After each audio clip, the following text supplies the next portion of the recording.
And then I could speak German and Spanish, and I said, I can't speak Italian. No problem. Of course, it was a problem. Now I'm back, and I so regret I still don't speak Italian. But the orchestra's become really a very good orchestra now, and the chorus is exceptional. It's very, very difficult choral music. It's not dissonant, you know, it's tonal, but my rhythms are you know, very tricky, and they work very hard. If you're coming to the rehearsal this afternoon, I just warn you, this is a prima vista, so it's, you may not recognize it. I don't recognize it sometimes, but that's, you know, we have to just go through very slowly, and it's very difficult for orchestra first time.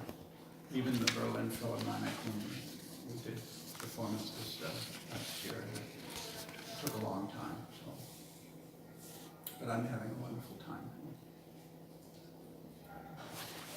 So, any questions? I don't have a speech. So, I would like to ask you, it's a little bit obvious, but it is a little bit peculiar to have, particularly interesting to have a performance like this in Rome. The element of spirituality that you convey in this piece are not necessarily only connected with Christian and Catholic Church, but we are in Rome, so it has a sound, it has a connection particularly strong. And did you think about this when it was proposed? Does this mean something to you? Yes, it means a great deal to me. It's an unusual oratorio in that it jumps back and forth from biblical time, the story of Lazarus, his death, Jesus raising him, Mary, Maria, Martha, and of course the crucifixion and the resurrection. It jumps from that to contemporary American social problems. And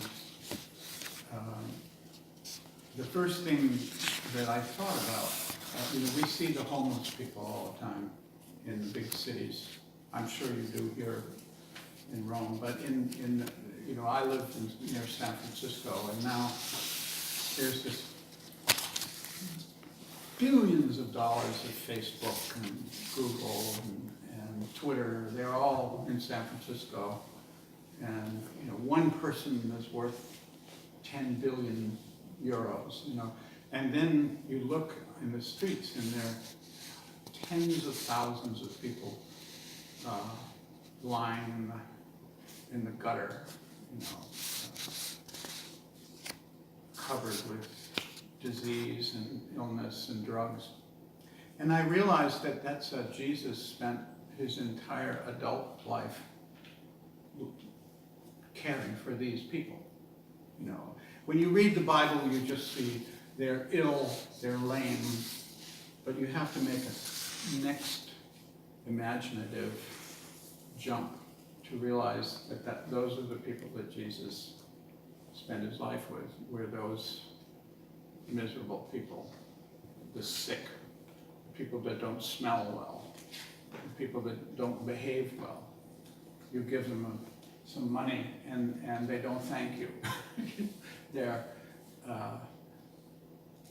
you know, they are the castaways of all this wealth. So to have an oratorio that, you know, has these symbolic events, the death of Lazarus, the arrest of Jesus, the crucifixion, and then place them right next to a scene where women, like Mexican women, are on a labor strike, and the police are, you hitting them and forcing them, I think gives the passion story much more contemporary connection.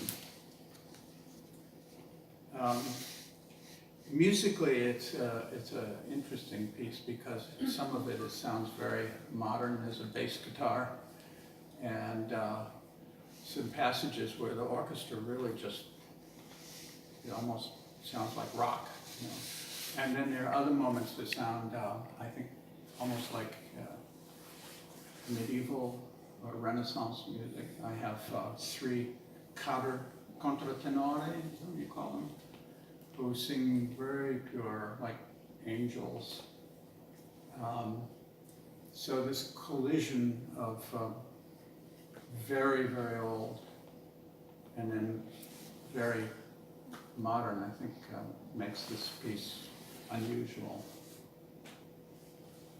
Thanks.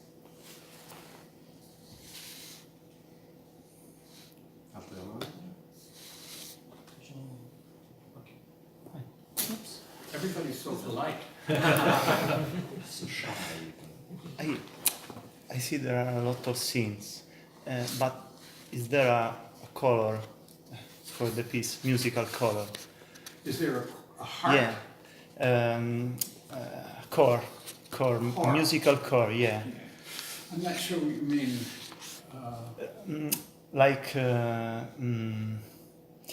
it's the scenes are different, too much different, like a patchwork, or is there a color? Well, you know, what we know about Bach now, I'm not comparing myself to Bach, but we know that those oratorio, the Passions and the Mass, these are big pieces that have all kinds of different music.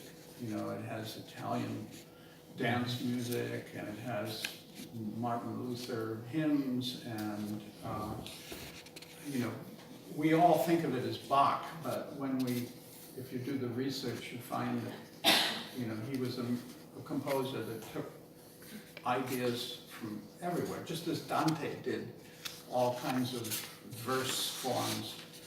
And I think any composer that works on a large scale, for example, Mahler, is not stylistic pure. I'm not interested in purity of style. I mean, to me, that is what modernism was about, you know. And why we in the United States, we prefer Luciano Berio, let's say, to, I don't know, the Boulez or something, because Berio, you know, he was this wonderful thief. You know, and I, you know, for me, that's a model.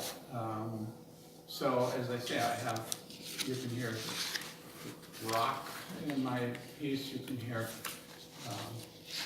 you know, moments of terrific violence in the orchestra, and then some of it is very atmospheric. I have a cimbalom, you know, it's a Hungarian instrument, and then some of it is very, very tender, and so for me, I want to work. If I were a painter, I would say I work with a large canvas and a big, what do you call it? Have the paint brush. This thing, the palette, yeah. You know, when I was young, it was the period of modernism. You know, it was everything just, you know, you worry about one note, you read Adorno and get very upset, you know. And now, you know, the young composers in the United States, I conduct a lot of new music by young composers. They are worried about what their social value is. They are not worried about style. they're much more concerned about whether anyone needs their music, and if they can say something in their music that expresses the social situation of our time. And of course, we live in a very troubling time right now. You know, it's interesting, the last piece in the part one of Other Mary is a setting of a poem by Primo, and it's called Passover. What's the word you use in Italian? Pasqua. Pasqua. And it's a beautiful poem which welcomes everybody. It imagines the table with the family sitting around, and this invitation to anyone, but be they Christian or Jew or Muslim, to come and join at the table. And I'm so deeply moved by this poem. And to perform this week, when what that horrible event happened in Pittsburgh, I'm sure you've all read about it. You know, it's so troubling, but then again, for us, all of our singers are Americans, you know, for us to be able to come and perform that here in Rome, to show you, hopefully, the good side of America, is an honor. What about the lyrics, the language? The language, The libretto? it's all in English. No, it's not. No, some of it's in Spanish, yes. Yeah, but what about this? Well, I have, a lot of my pieces have Spanish, partly Spanish text. And part of that is because I live in California. And we have a lot of Hispanic people in California. And most of them are the people that Donald Trump is afraid of. You know? I mean, you know, some poor 18-year-old Mexican girl, Donald Trump is terrified of her, you know. It's ridiculous. You know, I mean, these people come and they work in the fields, they work, you know, harvesting fruit. And in California in the summertime, it's incredibly hot. You know, in the sun coming down, and nobody wants to work in the fields. But these people come, you know, and they're the ones that give us apples and vegetables and stuff. But at the same time, we're supposed to hate them or fear them. You know, this is this terrible.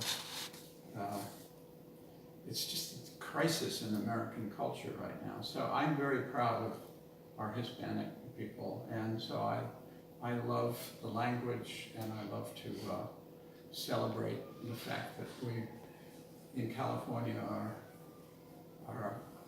you know, we're friends. What do you think about Donald Trump? Oh, I'm not going to answer that, because then it becomes the headline. I think you know. Well, one little thing about the models. Of course, you have your own way of approaching this kind of opera, which is semi-opera because it's an oratorio and it's its modern characteristic. You made a obvious reference to Bach. We are in Rome, where also Handel worked. Of course, if we think of El Niño, there's Berlioz as well. There are so many, we could go on for long. But in American culture, there are also references. I made two very obvious, which probably don't have anything to do, or maybe have, which is Jesus Christ Superstar on one side and Mass by Bernstein. Do this, maybe they don't have influenced you, but you probably thought about them while you were writing, in the sense of making a distance or taking a position while you're writing music towards them. You know, it's interesting that a great deal of postmodern art is full of irony. You know, is that the right word? Do you know what irony is? Yeah. I mean, that irony is the postmodern position. And I use irony sometimes, like in Nixon in China. It's fun, or I have a piece which has Beethoven quotes from string quartets. So there's a certain good-natured irony. But I think that art also needs to be able to be from the heart, and that we have to have pieces that are very, that actually speak from our depths. And this is one. I mean, there's no irony in this piece at all. You can't have grown up in the United States without being aware of Bernstein. I knew him a little bit when I was younger, and he was an influence. I have mixed feelings about his serious music. I mean, I love West Side Story, and I love his jazz.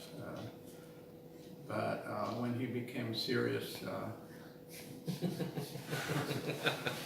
was like too serious. But I acknowledge, that he was an important figure. The thing with American music is that we grow up listening to all kinds of music. We grow up listening to rock and Jimi Hendrix. I listened to all that music, and I played some jazz badly, but I played it. And so that's all a part of our pedigree. And I come to Europe, maybe not so much now, but even 10 years ago, if I came here, there was a strict division between classical and pop, and you never mix one. I think that's one of the things that makes American contemporary music exciting, is that we feel, if you listen to a good piece by Steve Reich, there's this wonderful beat to it that's not a classical beat. On the side of the contents, about the contents, Yeah. where is and what is the relationship between the social contents and the religious one? Is there? I don't know. I'm asking you. I mean, isn't religion about social, or isn't it about people's belief in one another? I think the story of Maria Magdalena is that she was what we say, a damaged woman. I mean, this is all archetype. It's myth. We don't know if there was a real person or not, but I imagine Maria Magdalena as an archetype, and she's the archetype of a woman who was probably abused by men, terribly abused, raped or battered, and there are many, many women who are violated, and she sees in Jesus her own resurrection. Okay? She loves him. Maybe she doesn't know if her love is spiritual or if it's physical. It doesn't matter. I mean, she just loves him because he represents kindness and generosity. And I wrote this before the Me Too movement began, but now, of course, this is I don't know if it is here, but in America, it's a big thing. We have this huge collision going on between sort of male power, white male power, who's represented by our government, and women, and people of color.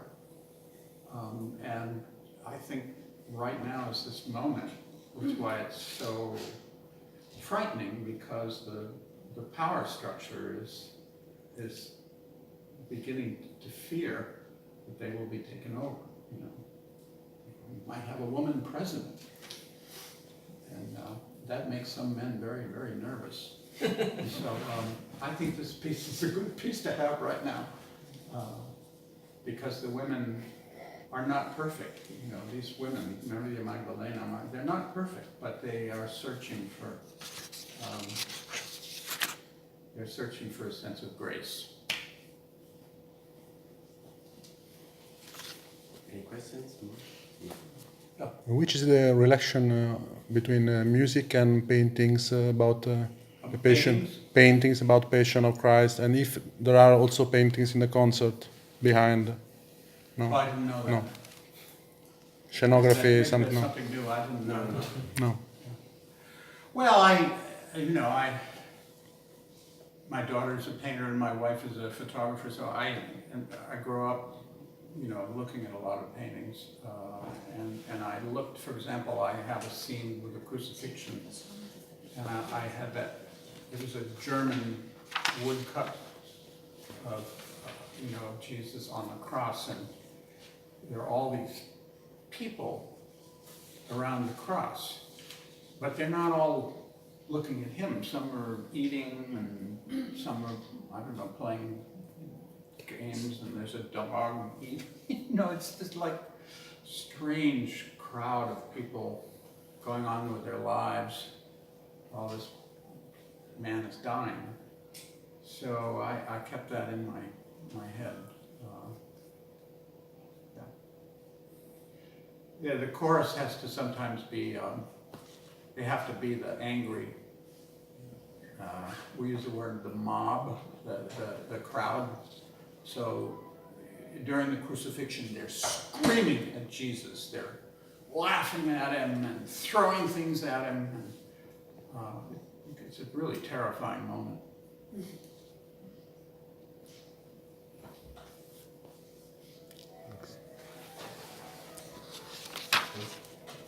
Okay. Anything else? No? Qualcuno vuole fare un intervento? Provo la faccio in italiano e sono provocatorio. Ritorno, poi la traduco. Okay. Ritorno a Donald Trump. Yes, again about Donald Trump. Vede un nesso tra Donald Trump negli Stati Uniti, Lega / Movimento 5 Stelle in Italia, conosce anche la situazione italiana. Do you know Italian political situation, if there is any connection between Trump politics and the Italian one conducted by Lega and Movimento 5 Stelle, the Five Stars movement? Do you Say know? that again, was it? Lega and Five Star movement, they are this new part of the movement. Oh, you mean like a right-wing diretta? More or less, yeah. Maybe you know Steve Bannon. I wrote this piece in 2012, so we had Obama. Okay.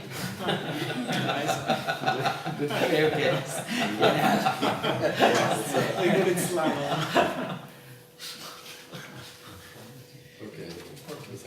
Okay. Can I just another one? We saw in Rome, I think maybe 2 years ago, at the Opera House. I was looking at the ceiling, and then I saw the sky. And also in that opera, there are a lot of social elements with the spiritual ones. And in this oratorio, what's the difference in how the religion gives something different to these social ideas? Well, there was a show. I wrote pop songs for this piece, so it was about young people in love, and one of them is gay, but he doesn't want to admit it, and so we have gender, and then there were issues of identity, black. There are kids. similarities. Yeah, but it was essentially a comedy, a love story, a comedy with pop songs. But this piece is much more serious and really about life or death. I don't know what else to say. Did you invite Pope Francis to look I think he has very important things to do. I would love him to come, but I want him to save the world. Thank you very much. Thank you so much.